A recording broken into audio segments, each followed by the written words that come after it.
Mizmor Lamedé, les David, Riva Adonai et Rivai, Lecha Met Lochamai. David Amelech demande que je vois le venge. Riva Hachem et Rivai. Donc ceux qui se disputent avec lui, que je vois les dispute, Lecha Met Lochamai, et que je vois fasse la guerre contre ceux qui lui font la guerre. Alors, comme d'habitude, on découvre ici des précisions très sympathiques qui donnent qui nous éclaire dans cette demande-là. Mishuma, tous les Mefarshim s'arrêtent et insistent sur cette précision de quelle guerre, de quel ennemi. Alors on ne parle pas d'ennemi ici pour l'instant dans ce passouk, on ne parle pas d'ennemi. On parle d'un rive, d'une dispute, on parle d'un combattant, d'une personne qui le combat. Mais de qui il s'agit? Alors ça peut être d'une manière générale, mais les Mefarshim, un après l'autre, que ce soit le Rib, que ce soit le Malbim, que ce soit le Radak, ils parlent tous de Zéamizmor, d'accord? Il a été dit, en commençant par le Radak, qui est un Rishon, en plus ensuite on va voir le Malbim, etc. Ils disent en grande partie, après il y a d'autres explications, certains disent c'est de Avshalom, comme le Sforno par exemple, il dit que c'est quand David Amelech était poursuivi par Avshalom. C'est un peu étonnant, mais pourquoi c'est étonnant? Parce que finalement c'est son fils, mais malgré tout, on va voir, il y a même à ça il y a une réponse. Mais une grande partie de mes Mefarshim disent qu'il s'agit de la poursuite de Shaoul, quand il était poursuivi par Shaoul. Et sur ça, David Amelech demande donc voilà, c'est pas lui qui a cherché cette dispute. Et Riva et Hachem et Rivaï, ceux qui se disputent avec moi, ou les Cham et Lochamai, là aussi pareil, c'est dans ce sens-là. Et le Piroucharid, il rajoute une précision, il faudrait comprendre peut-être ça à la suite, selon la suite du Mizmor, que s'explique ce détail. Il nous dit c'est quand il était poursuivi par Shaoul et il a dû se sauver à Novaïra Kohanich. D'accord? Et c'est là-bas après la suite de l'histoire avec ce qui s'est passé. Donc maintenant je m'arrête sur ce point-là parce que pour nous, franchement, on se pose la question, qu'est-ce que ça change si son ennemi ou celui qui le poursuit ou celui qui s'est disputé avec lui, c'est Shaoul ou quelqu'un d'autre? D'accord? Alors là j'ai vu un chidouche magnifique et ça va nous répondre une belle question qu'on avait posée dans le Mizmor Yutret. Alors dans le Mizmor Yutret, on avait vu, comme il avait dit David Amelech, il a dit Beyom mitzil Hashem oto mikaf kol oivav ou miat Shaoul.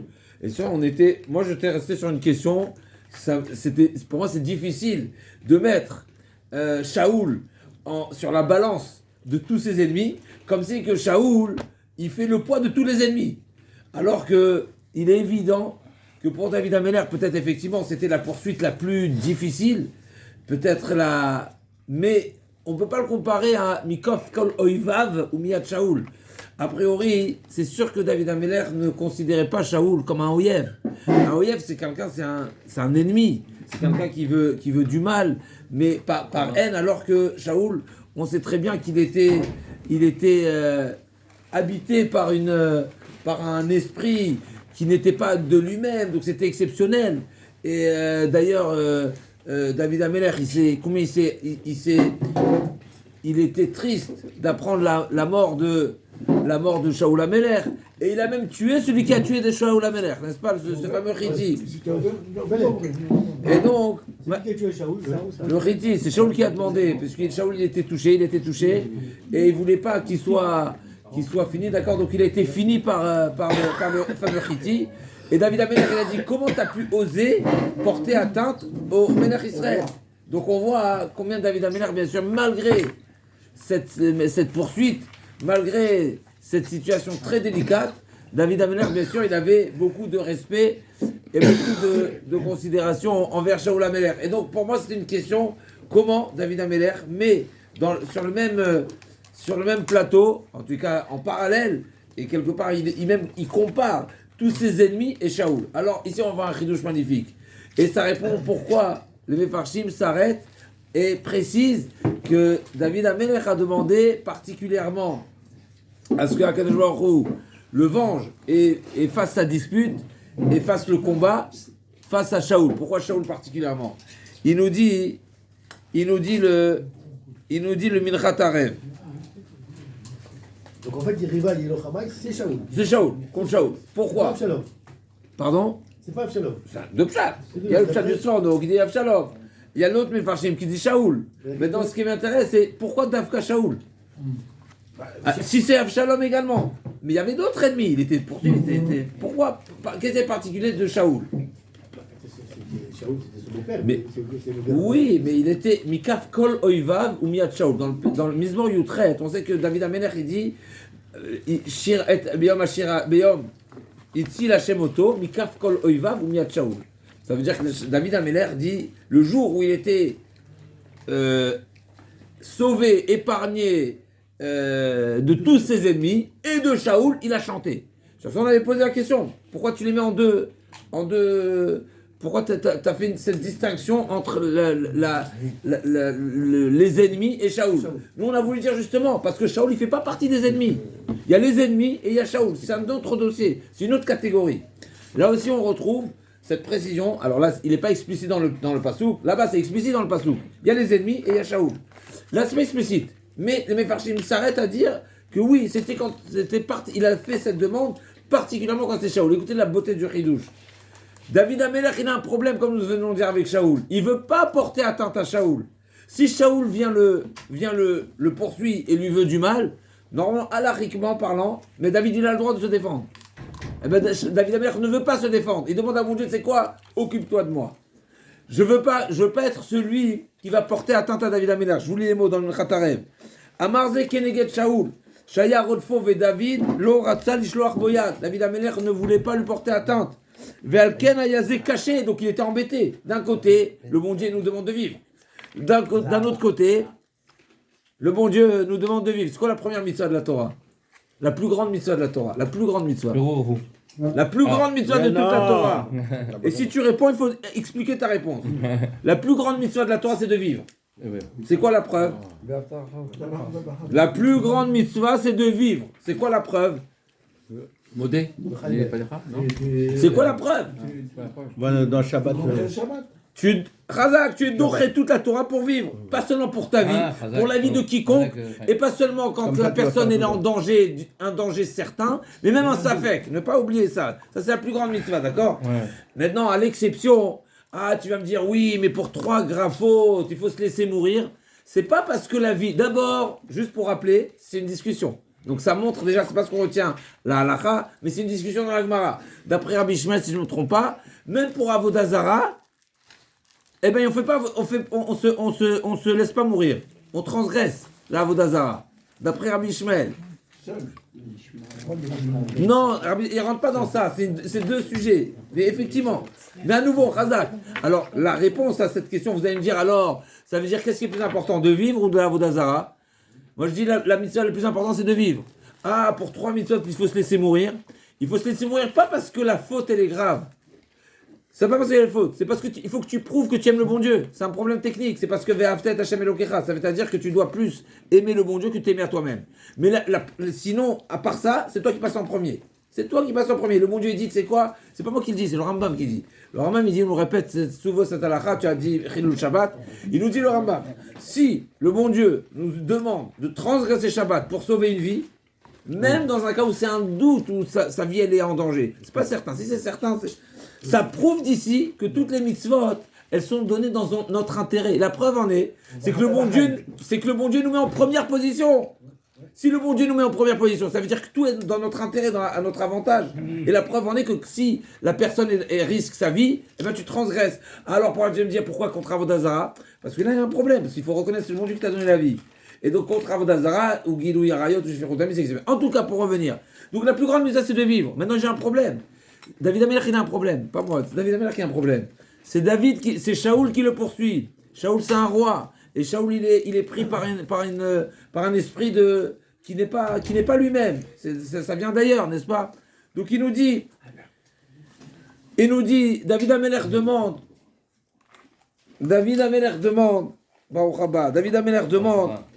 Alken ayaze caché lo mikol son av, chez Shaoul ratza la harog, ve David lo ratza le orgo, velazé bikesh me Hashem. C'est pour ça qu'il a demandé, chez où y arrive Rivo, chez Mar, im Hashem igofenu. Et avec ce chidouche là, donc à nouveau, on a dit pourquoi les Mefarshim cherchent à répondre qu'ici le sujet c'est Shaoul. Réponse, parce que particulièrement envers Shaoul, David Amelech il a un problème, il ne veut pas tuer Shaoul. Et là, on peut répondre, Mikaf Kol Oivav Miyad Shaoul. Quand Akadosh Baruch Hu, il a sauvé, on a dit, pourquoi David Amelech met Shaoul séparément de tous ses ennemis? On a donné la première réponse, parce qu'il ne faisait pas partie des ennemis.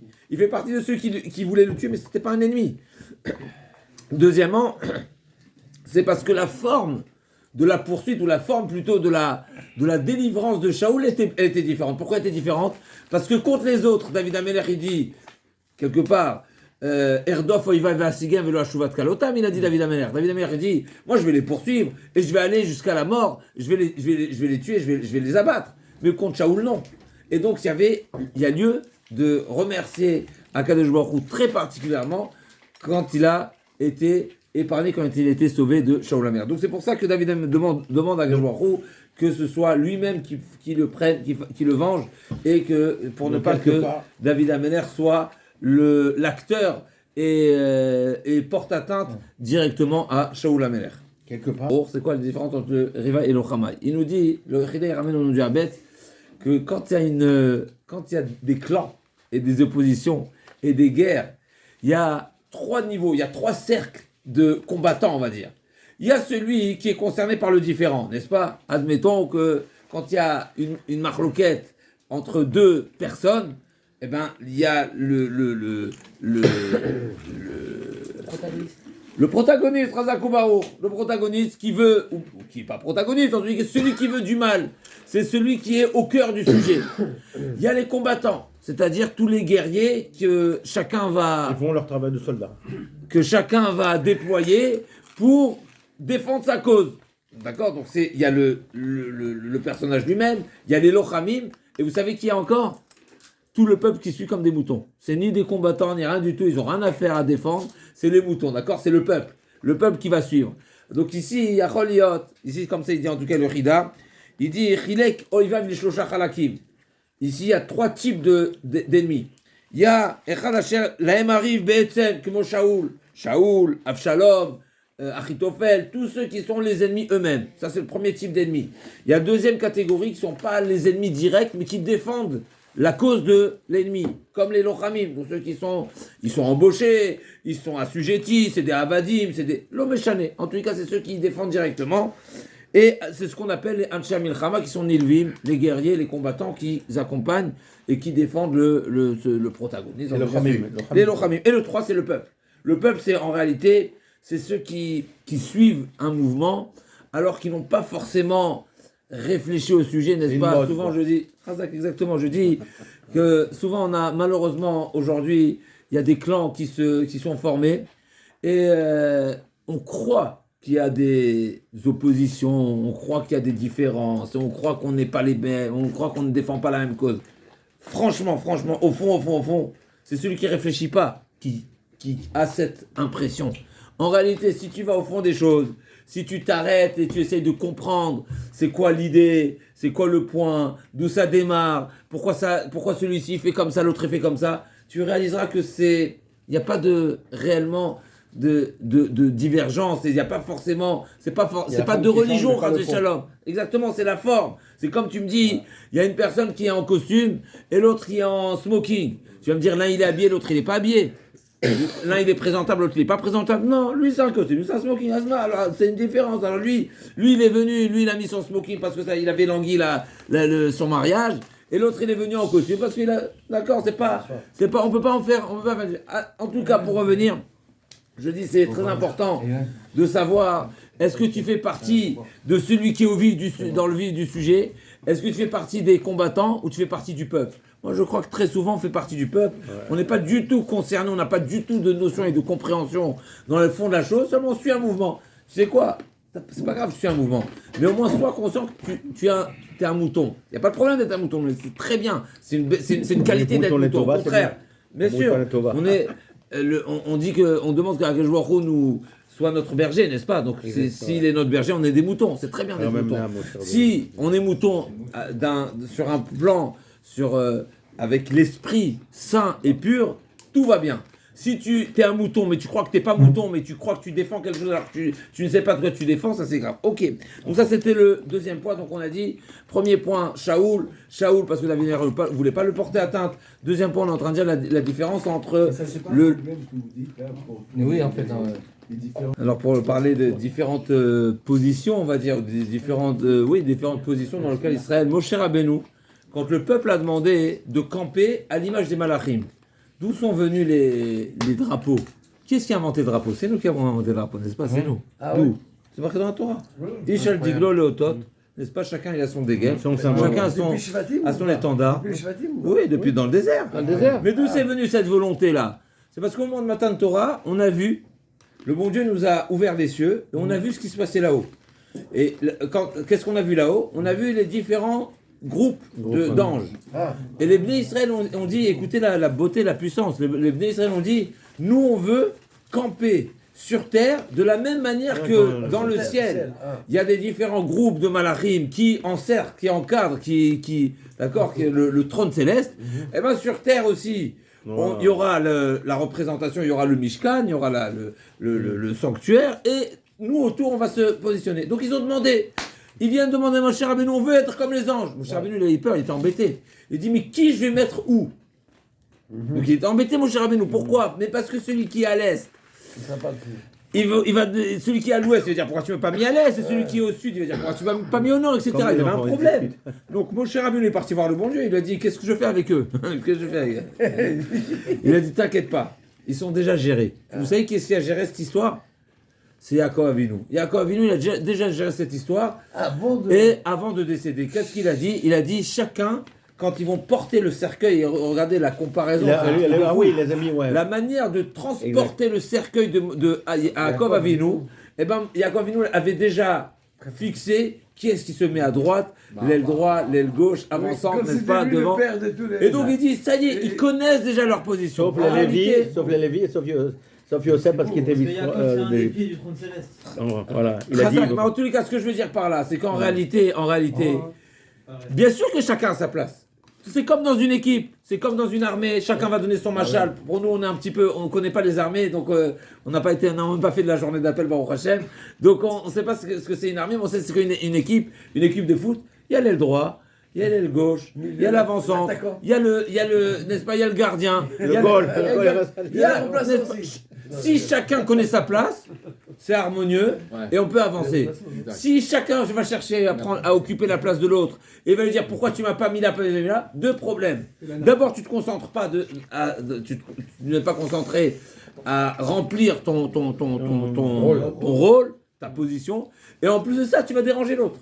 Reste à ta place, réfléchis. Si on t'a mis là, c'est parce que la personne en question qui t'a positionné, il a pu constater que tu as une performance qui est préférable ou qui sera plus rentable ici qu'ailleurs, simplement. Donc là aussi, pareil dans le clan Israël. Maintenant, pour revenir, si on parle sur le plan rouhani, si on parle sur le plan spirituel, ben pareil. Il y a différentes approches et différents sujets et différents niveaux dans le peuple également. Donc on peut pas, on n'est pas en train de dire maintenant, si on vient faire une comparaison, qui est-ce qui est en haut, qui est-ce qui est en bas, non, c'est pas ça. C'est qui occupe, comment voir que chacun occupe une place qui va être complémentaire, qui va permettre de former une équipe, de former une armée, et tout ça, l'Echvod Hashem. En tout cas, pour continuer, c'était pas ça le sujet. En tout cas, donc ça c'est les 2-3 premiers sur le premier pasouk. Achazek, Magen Vetzina, Vekuma Bezrati. Donc là, David Ameler demande, et là il y a une question qui se pose. David Ameler demande Achazek, Magen Vetzina. Magen, c'est un bouclier. Tzina aussi, c'est une forme de bouclier, c'est une armure. Chazak ou Baruch. Chacune, elle a son but, elle a son rôle. L'une, c'est pour se protéger des flèches, l'autre pour se protéger de l'épée. Donc effectivement, c'est ce qui va être, ce qui va imager, bien sûr. C'est sûr qu'on va pas dire ça au premier degré. Le bon Dieu, il n'a pas de. Mais malgré tout, alors d'abord, on sait très bien que c'est marqué Hachem Ish Milchama. C'est marqué que Akadosh Baruch Hu s'est révélé à nous lorsqu'il a ouvert la mer, Chazak Baruch. Eh ben, comment nous on l'a perçu comme un guerrier, un jeune C'est marqué dans le Midrash, comme un jeune guerrier. Qu'est-ce que ça veut dire? Bien sûr, c'est pas Akadosh Baruch Hu en lo gouv eno demutagouv. Akadosh Baruch Hu, il n'a pas de corps, il n'a pas de forme de corps, mais c'est une expression. Alors que quand il nous a donné la Torah, eh ben il avait l'image, la représentation, ou comment nous on a perçu Zaken Yoshev Bishiva. C'est comme un Zaken, un vieux rave, n'est-ce pas, qui nous transmet la Torah. Donc Akadosh Baruch Hu Ish Milchama. D'accord. Donc ici aussi, le pshat a priori, Achazek Magen Vetzina, c'est une image. David Ameler dit mets ton armure et prends ton bouclier à mon avantage, Vekuma Bezrati, et viens et tiens-toi, dresse-toi à mon aide. D'accord. Et là, le problème, c'est que finalement, c'est sûr que c'est un machal. Mais le Midrash, il dit, tu vois, que je vois qu'il a répondu à David Ameler. Tu crois que j'en ai besoin? Tu crois que j'ai besoin pour abattre tes ennemis? Tu crois que j'ai besoin de boucliers? Et j'ai besoin de... Avec ma... Chazak, avec un reh, n'est-ce pas? Ça va être la suite. Une des explications, Ikemos Lifneroir. Donc, on va voir 2-3 explications à ce sujet. Donc, David Ameler, d'un côté, il a dit, alors, est-ce que, première explication, c'est quoi le sens? Pourquoi David Ameler, il a utilisé ce machal? Parce que David Ameler demande que Akadosh Baruch Hu le sauve, mais que ce soit B'derech HaTeva. On sait que quand Akadosh Baruch Hu fait des nissim, voilà, il faut pas demander à Akadosh Baruch Hu que ça sorte des règles de la nature. Akadosh Baruch Hu, il a fixé des règles de la nature. Le bon Dieu, il peut tout faire. C'est pas ça la question. Mais seulement, comme on a vu, et on a vu à plusieurs reprises dans le Malbim, il y a deux anagotes, il y a deux manières où Akadosh Baruch Hu dirige son monde. Pour le renforcer.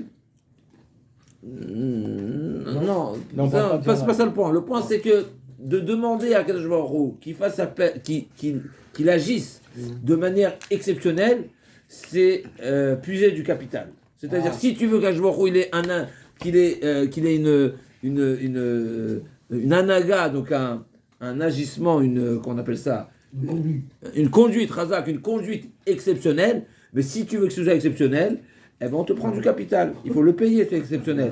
Donc David Ameler, c'est une des explications. C'est pas la seule explication, mais en tous les cas, c'est une des explications. Donc David Ameler demande à Akadosh Baruch Hu, Kaviarol, fais en sorte que je sois sauvé, et je sois protégé, et que je sois épargné, d'une manière naturelle. Achazek Magen Vetzina, de cette manière-là. C'est pour ça qu'il donne les exemples boucliers. Exactement. Dire. C'est exactement ça qu'on vient répondre. Donc, on a posé la question. C'est quoi le sens? Pourquoi David Ameler demande que Akadosh Baruch Hu se vêtit de son armure et du bouclier? Il n'a pas besoin de ça, le bon Dieu. Non. Première réponse, c'est que David Ameler dit, c'est seulement pour soit B'derech HaTeva et pas plus. Donc, c'est la première explication que le Chida ramène au nom du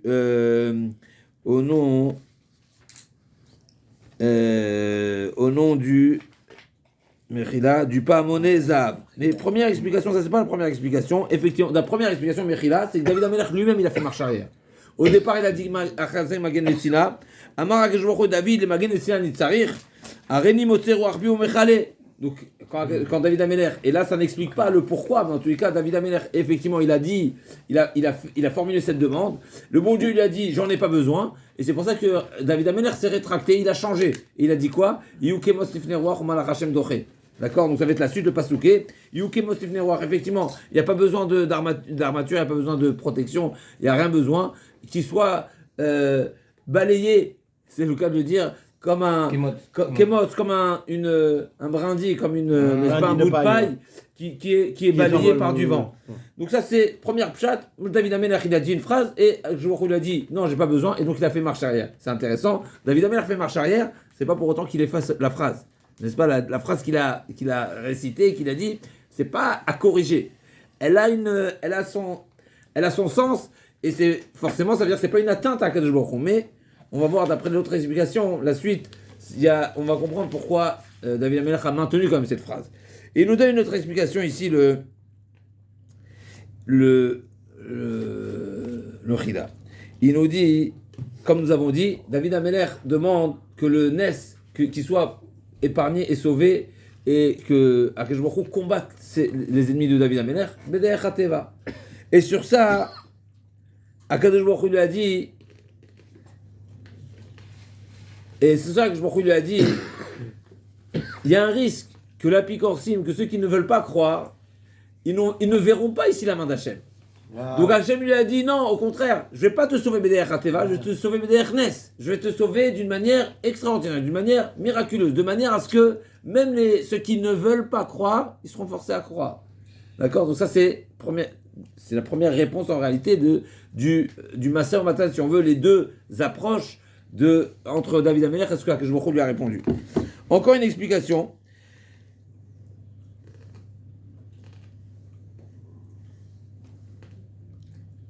Amrouba Yalkut. Donc le Midrash il dit comme ça. Le Passouk il dit, le Midrash il dit sur le Passouk Alken Yehamar Besefer Milchamot Hashem. Alken Yehamar Besefer Milchamot Hashem.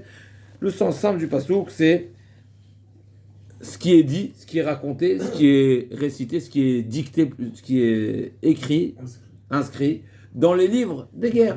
Donc c'est le récit des guerres. Milchamot Hashem. Le Midrash il dit c'est pas ça le pshat. Alken Yehamar Besefer Milchamot Hashem. Celui qui étudie la Torah qui est écrite sur un Sefer, alors la Milchama c'est Hashem qui va la mener. Al-Ken Yamar Besefer Milchamot Hashem. Celui qui fait usage de sa bouche pour étudier ce qui est dans le Sefer, le Sefer Torah, le Mouche Sefer à Torah Picha, etc. Et bien Milchamot Hashem, Akadosh Baruch Hu s'occupe de la guerre. Wow. Et c'est justement ce que Akadosh Baruch Hu lui a dit. Akadosh Baruch Hu lui a dit. Il lui a dit comme ça à Akadosh Baruch Hu. On a David Amelech demande au départ que Akadosh Baruch Hu se s'arme de son bouclier, de son armature, et après David Amelech il a dit Yukemos Lifnei Ruach, qui soit comparé à un brindille de paille qui est balayé par le vent. C'était quoi l'idée? Qu'est-ce que David Amelech il a demandé au départ et qu'est-ce qu'il a changé? Au départ, il a demandé que ce soit B'derech Hateva. Au départ, il a demandé que ce soit pour ne pas faire, déployer, ne pas faire usage de miracles. On sait que chaque fois qu'une personne bénéficie d'un miracle, eh ben ça lui retire de ses mérites, ça puise dans le capital. Et là, on dit le gomel, c'est une des raisons. Je savais pas. Pour celui qui étudie la Torah, et particulièrement celui qui étudie la Torah, je vous dis les mots, Torah Temet, on parle souvent de Torah Temet, donc c'est la Kabbale, c'est les secrets. Je vous lis ce qui est marqué ici. Il dit, Mechila, Kol haosek batorah Akadosh Baruch Hu lochem milchamotav, velazeh amar ruach ani motzi mipi umechalem. Donc, comme le Midrash nous dit, Al-Ken Yamar Besefer Milchamot Hashem, c'est exactement ce qu'Akadosh Baruch Hu a dit David Amelech. David Amelech demande que ce soit une guerre sous la forme, le modèle naturel, le mode on va dire classique, selon les règles les règles de la guerre. Et c'est ça que je me dis non, mais pour quelqu'un comme toi, pas du tout. Juste avec un souffle, je vais les combattre. Mais pourquoi? Est-ce que ça s'appelle un miracle? Écoutez le Bochidouche. Kemo Shedaraj Rabbi Akiva, et Hashem Elokicha le Rabot Talmidei Chachamim. Mechila. Ki mikol dibour shel Torah, Ki mikol dibour shel Torah, sheyotzi mipi hachacham, nesaminu malach. Alors c'est très intéressant, ici il nous parle du chacham, c'est pas de la bouche de tout le monde, normalement c'est la bouche de tout le monde, peut-être notre bouche elle est sale, et donc ça n'a pas la même force, ça n'a pas la même puissance, mais en tous les cas, on sait que chaque mitzvah, de manière générale, on crée un malach, on crée un ange, on crée une protection, on crée un mélite, un défendeur, etc. Et donc, et là c'est marqué, kol dibour shel Torah, imaginez-vous combien on peut avoir de combattants. Nous, on est en train de se dire, oui, mais qu'est-ce qui va mener la guerre, etc. Mais tout simplement, il suffit de dire des mots de Torah, soit Rav dit Torah, chacun des mots seront des combattants en ta faveur. Donc quand on dit maintenant, Rouach, que les combattants sont comparés à du vent, vous savez pourquoi? Mais parce que le malach, il est comparé au vent. D'où on sait? Comme le pasuk c'est marqué. D'où on sait que le malach, parce que c'est marqué Ose malachav ruchot. Les malachim ils sont comparés aux ruchot. Alors pourquoi ils sont comparés aux ruchot? Peut-être parce qu'ils ont ils sont invisibles. Et alors, ok, on les voit pas, on les voit pas. J'ai entendu, Chazak, il y avait comme le vent, mais il y a Cholion. Quand on parle du vent, quand on parle du vent, on ne parle pas uniquement de quelque chose d'invisible. On arrête avec moi ou pas? Est-ce que tu as réatterri? Quand on parle du vent, quand on parle du vent, on ne parle pas uniquement de quelque chose d'invisible. D'invisible, parle-moi, effectivement, le roi, effectivement, ça peut être quelque chose de... Mais ça peut, souvent, c'est utilisé comme étant quelque chose d'invisible qui se déplace. Et on sait très bien que les malachim, ils ont cette capacité et cette faculté de se déplacer rapidement, ils battent des ailes, et c'est marqué qu'avec les ailes, justement, selon le nombre d'ailes qu'ils ont, bien sûr c'est des images, ils ont cette facilité à se déplacer. Donc quand on parle d'un rouach ici, Ose malachav ruchot, n'est-ce pas, c'est que les malachim, ils sont comme du vent, c'est-à-dire que, effectivement, comme tu dis, c'est invisible, le rouach c'est quelque chose qui est très... dans ce que Akadosh Baruch Hu a créé, on sait, le rouach, ça fait partie des Arba Yesodot, entre le Esh et le Maïm et le Hafar, le roi c'est le moins matériel des 4 Yesodot, d'accord? Donc c'est peut-être aussi pour ça qu'on parle du roi. Et donc pour revenir, donc Akadosh Baruch Hu dit à David Améler, mais sache que toi, tu as des mérites. Toi en réalité, tu as des combattants. Par toute la Torah que tu as étudiée, mais tu as des milliers, des millions, des milliards peut-être de malachim qui sont là. Et donc en réalité, tu sais comment tes ennemis ils vont être combattus, mais tout simplement par le rouar, par le vent, c'est-à-dire par les malachim que tu as créés par ton Hevelpé, en étudiant la Torah. Et il poursuit le Chida. Il poursuit le Chida. Je dis cette idée-là. Il faut qu'on l'intériorise et qu'on la comprenne et qu'on soit vraiment conscient parce qu'on a l'impression, n'est-ce pas, on a l'impression que les temps ont changé et qu'aujourd'hui, oui, il faut des combattants comme on l'entend sur le plan, n'est-ce pas, des combattants en chair et en os. Et finalement, ça montre que on n'est pas très croyant. Parce que si on était croyant, on aurait dit comme... Mais pas suffisamment. Parce que sinon, on serait plus investi. N'est-ce pas? Si on savait, si on était conscient que chacune des paroles, c'est encore un combattant, c'est encore un combattant qui est spirituel, n'est-ce pas, qui n'a pas besoin de jumelles, qui n'a pas besoin de lance-roquettes, qui n'a pas besoin d'avion, qui n'a pas besoin de chars. Il se déplace en un battement d'aile, il fait des milliers de kilomètres, n'est-ce pas? Nous, quand on dit, ouais, il faut aller jusqu'en Iran, faire des milliers de kilomètres, comment ils ont fait, c'est extraordinaire. Mais nous, on a des anges. C'est pas extraordinaire pour un ange de faire 2000 km. En 3 battements d'aile, il le fait. 3 à 4, je ne sais pas combien exactement, ça ne change pas. Mais c'est en quelques secondes. Donc en réalité, si on est convaincu de ça, mais vous savez quoi, des fois, l'égoïsme, il voit plus que ce qu'on voit nous-mêmes. N'est-ce pas, comme c'est marqué, comme c'est raconté, que c'est une fameuse anecdote qui est connue. Quand une fois, il y a un prof d'histoire ou qui racontait les différentes stratégies de guerre, etc. Il y a un élève qui a demandé pourquoi vous donnez pas les exemples des guerres qu'il y a au Proche-Orient, n'est-ce pas? Hein? Il dit non, eux ils sont hors compétition là-bas. C'est pas classique, il n'y a rien de compréhensible. Donc il y a quelque chose. Ils sont venus pour la guerre de 6 jours où il dit analysez cette guerre de 6 jours, il dit on peut pas l'analyser. C'est quelque chose qui s'analyse pas. C'est que des guerres. Donc eux ils le voient très bien comme ça. Donc nous, je dis, si on était convaincus de ça, alors à nouveau, c'est vrai qu'on n'a pas le mérite de David Améler. C'est vrai qu'on n'est pas aussi pur que David Améler et donc notre Torah elle n'a pas autant. Mais c'est sûr qu'elle a quelque chose. Et donc, ce qui est certain, c'est que les particules, on va dire, spirituelles que nous sommes capables de créer par notre étude de la Torah, c'est évident qu'elle sera meilleure que notre état, on va dire, que ce qu'on pourrait créer en physique, en chair et en os. Parce que le spirituel, c'est toujours plus. Donc, de toute façon, combien tu es musclé, combien tu es capable, herchéier, n'est-ce pas? C'est relatif. Donc, ce que tu es capable de faire en matériel, tu es capable de faire en spirituel. Vaut mieux avoir du spirituel que du matériel. Tu vas utiliser des armes que les autres n'ont pas. Et ça, Kol Yaakov, et là, on arrive à la deuxième partie du Chidouche.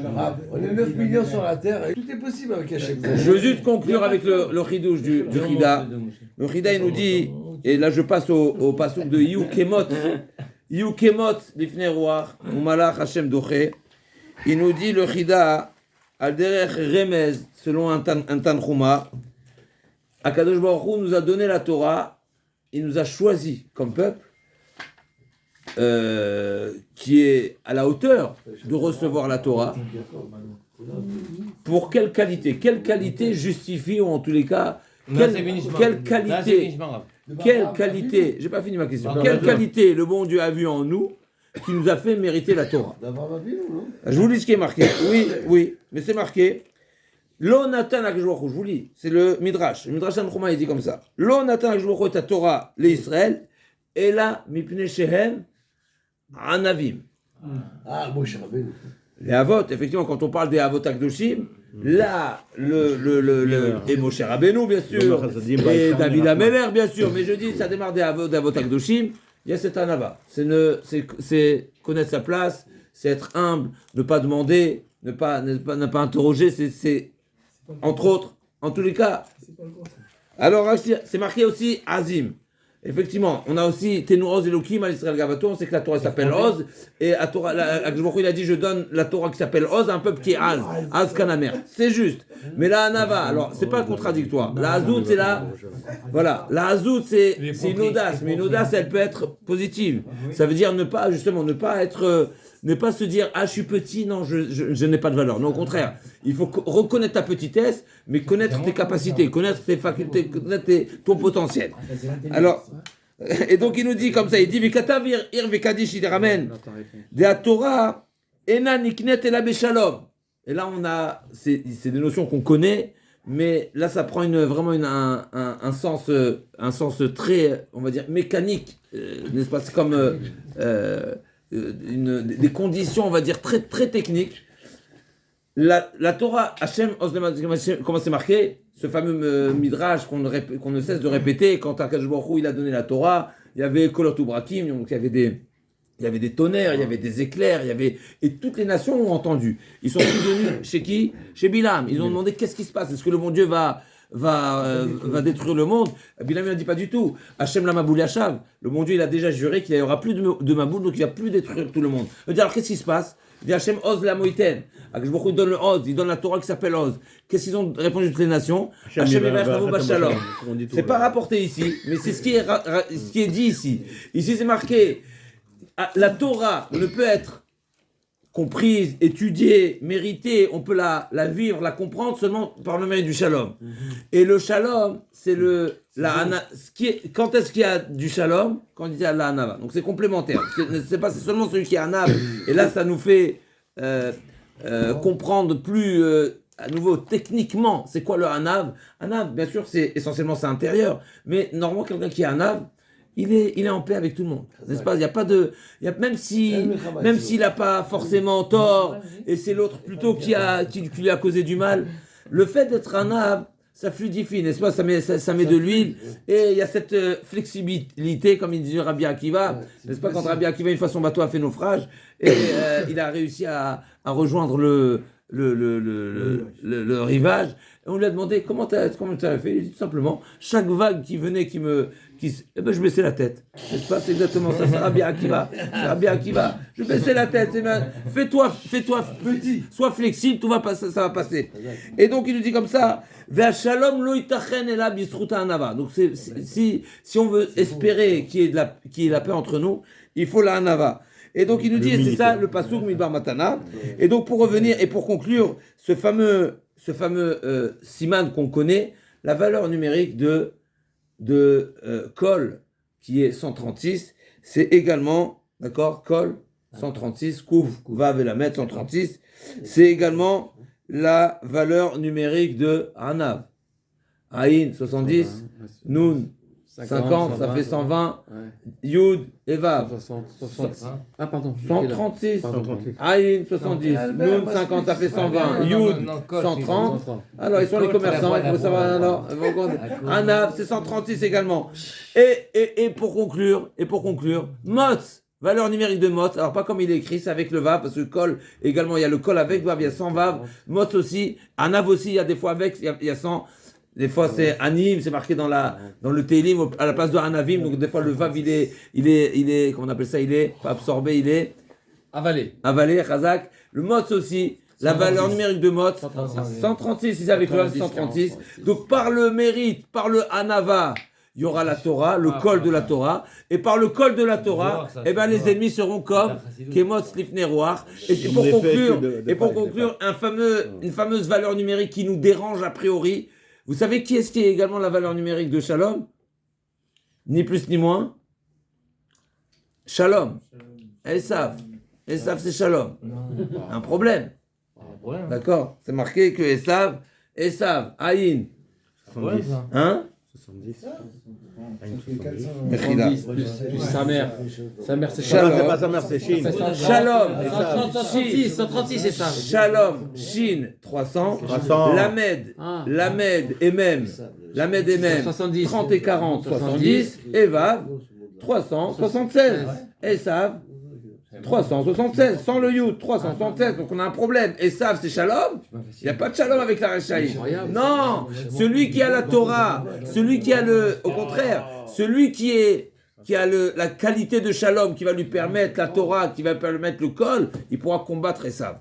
En réalité, c'est la Hanava. Le Esav, le Shalom, en réalité, c'est s'il y a le Shalom chez nous, si grâce au Shalom, on a la Hanava et donc on a la Torah, eh ben on pourra combattre le Esav. Et j'ai pensé, en lisant cette explication magnifique, je me dis peut-être, c'est pour ça que on sait qu'il y a une citation qui est bien connue. En Kabbalah Beyadenu, Masoret Beyadenu. Je ne sais pas si c'est Kabbalah ou Masoret, c'est proche l'un de l'autre. En Esav Nimsar Ela Bide Banav Shel Rachel.